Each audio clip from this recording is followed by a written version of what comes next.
मेरे एनएचएम के 16,000 साथियों को मेरा सादर प्रणाम, नमस्कार। आज ये वीडियो मैसेज मैं एनएचएम का एक प्रतिनिधि होने के नाते अपने पूरे 16,000 कर्मचारियों की ओर से राज्य में सत्तासीन भारतीय जनता पार्टी संगठन के लिए ये वीडियो मैं बना रहा हूँ। मुझे ये कहते हुए बहुत दुख हो रहा है कि सरकार को बने 20 माह लगभग होने को हैं और इससे पहले हम लोगों ने 160 बार से अधिक अपनी मांगों को लेकर ज्ञापन, निवेदन और आवेदन किया। बहुत दुख और चिंता की बात है कि लोकतांत्रिक ढंग से चुनी हुई सरकार, जिसने मोदी की गारंटी बनाई, भारतीय जनता पार्टी ने मोदी की गारंटी का घोषणा पत्र बनाया, उस घोषणा पत्र पे हमने भरोसा किया। हमने कोई सरकार नहीं चुनी, एक बार रिपीट कर रहा हूं मैं, हमने कोई सरकार नहीं चुनी, हमने भारतीय जनता पार्टी का चयन किया क्योंकि हमें मोदी की गारंटी पे भरोसा है। परंतु 20 महीने होने के पश्चात भी, इतने निवेदन करने के पश्चात भी सरकार द्वारा राष्ट्रीय स्वास्थ्य मिशन के संविदा स्वास्थ्य कर्मचारियों के मामलों को लेकर किसी भी प्रकार का कोई संज्ञान नहीं लिया जा रहा है। मजबूर होकर हम लोगों ने एक अनिश्चितकालीन आंदोलन पर जाने का निर्णय लिया, जो कि 18 अगस्त से जारी है। मैं इस वीडियो मैसेज के माध्यम से भारतीय जनता पार्टी संगठन को कुछ जरूरी बातों से अवगत कराना चाहूंगा। मुझे ये बताते हुए बहुत खेद हो रहा है कि शासन प्रशासन में बैठे हुए जिम्मेदार लोग एक गलत भ्रांति को लेकर चल रहे हैं कि राष्ट्रीय स्वास्थ्य मिशन के संविदा कर्मचारियों का नियमितीकरण या संविलियन वह केंद्र सरकार के अधीन है।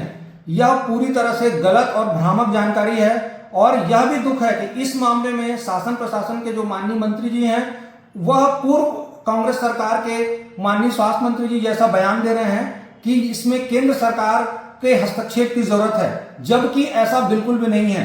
यह मेरे सामने 2012 का ज्वाइंट सेक्रेटरी मनोज झालानी जी का एक पत्र है, जिसमें यह साफ साफ लिखा हुआ है कि नियमितीकरण या कर्मचारियों के संबंध में किसी प्रकार का जो संविलियन है वो राज्य का विषय है, ना कि केंद्र का। और एक और बात, अगर राज्य जो है वह एनएचएम कर्मचारियों का संविलियन करती है या नियमितीकरण करती है, तो उसमें उसे केंद्र से पूछने की कतई आवश्यकता नहीं है।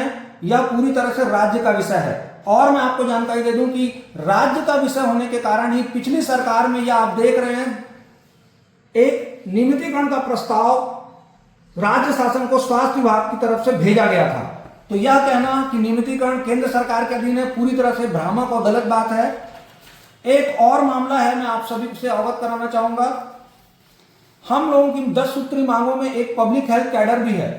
पब्लिक हेल्थ कैडर राष्ट्रीय स्वास्थ्य नीति 2017 का एक महत्वपूर्ण विषय है। भारत सरकार ने स्वयं राज्यों को यह निर्देश दिया है कि आप अपने राज्य में पब्लिक हेल्थ कैडर की स्थापना करें।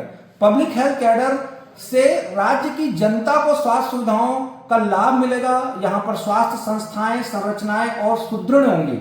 यहाँ और ज्यादा डॉक्टर, नर्स, पैरामेडिकल स्टाफ भर्ती किए जाएंगे, रखे जाएंगे, जिससे स्वास्थ्य सुविधाएं और निचले लेवल तक सुदृढ़ होंगी, लोगों को इसका लाभ मिलेगा।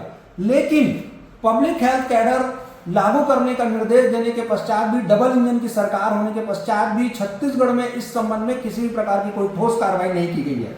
यह मेरे पास एक पत्र है जो कि सचिव छत्तीसगढ़ शासन स्वास्थ्य एवं परिवार कल्याण विभाग को संचालक स्वास्थ्य सेवाएं ने लिखा है। 2023 में ये अगस्त महीने का पत्र है, जिसमें यह public health management cadre Chhattisgarh में बनाया जाए, उस संबंध में पहल करने की बात की गई है।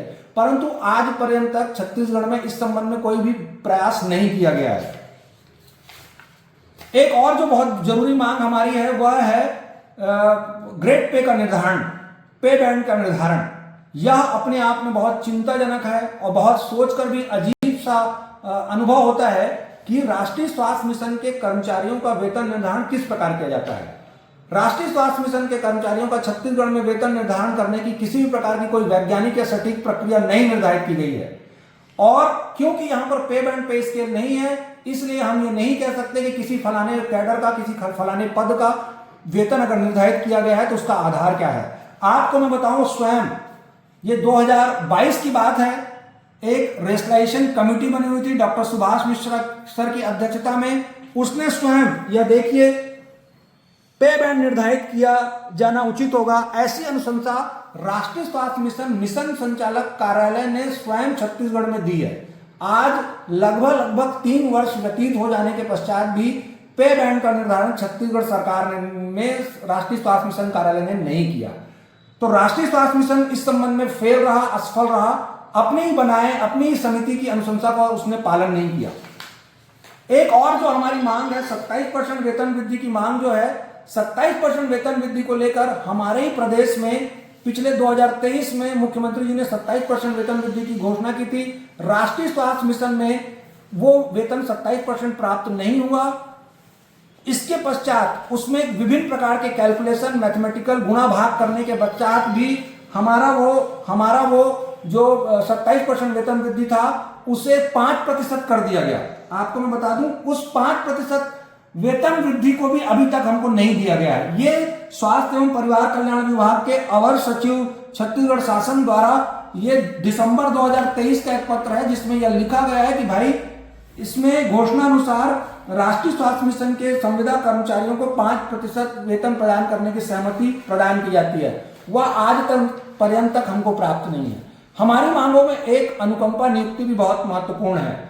आपको पता है कि कोरोना काल में हमारे बहुत सारे जो संविदा कर्मचारी एनएचएम के साथी हैं वो संक्रमित हुए, उनमें से बहुत सारे लोगों की जान चली गई और आज उनके परिवार की कोई पूछ परख करने वाला नहीं है। एनएचएम कर्मचारी संघ लगातार इस बात की मांग करता रहा कि भाई अगर संविदा के किसी एनएचएम साथी की मृत्यु होती है तो उसके परिवार को सहयोग और सहायता प्रदान करने के लिए संविदा में ही अनुकंपा नियुक्ति प्रदान की जाए। पड़ोसी राज्य मध्य प्रदेश ने यह पहल की है और वहां अनुकंपा नियुक्ति एनएचएम के कर्मचारियों के परिवारों को दी जाती है। हमारे ही राज्य छत्तीसगढ़ में यह आप देखेंगे मेरे हाथ में पत्र है, एक परिपत्र है, हमारे बिजली विभाग का एक परिपत्र है जिसमें बिजली विभाग में संविदा में कार्यरत जो हमारे साथी हैं, कर्मचारीगण हैं, उनके परिवार को अनुकंपा नियुक्ति प्रदान की जाती है।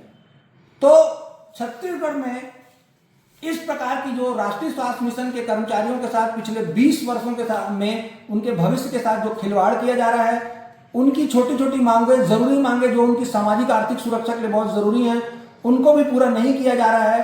तो मैं डबल इंजन की सरकार जो पार्टी यहां चला रही है, भारतीय जनता पार्टी, उससे मैं आग्रह करता हूं कि वो इस मामले में हस्तक्षेप करे और प्रदेश के संविदा स्वास्थ्य कर्मचारियों के साथ जो उसने मोदी की गारंटी में समस्याओं के समाधान का वादा किया है उसे पूरा करे। और मैं यहाँ पर कहना चाहता हूं कि आपने अपने चुनावी घोषणा पत्र में यह नारा लगाया था कि हमने बनाया है तो हम ही संवारेंगे। तो मैं यहाँ पर 16,000 संविदा एनएचएम स्वास्थ्य कर्मचारियों की तरफ से पूछना चाहता हूं कि आपने बनाया है तो संवारोगे कब?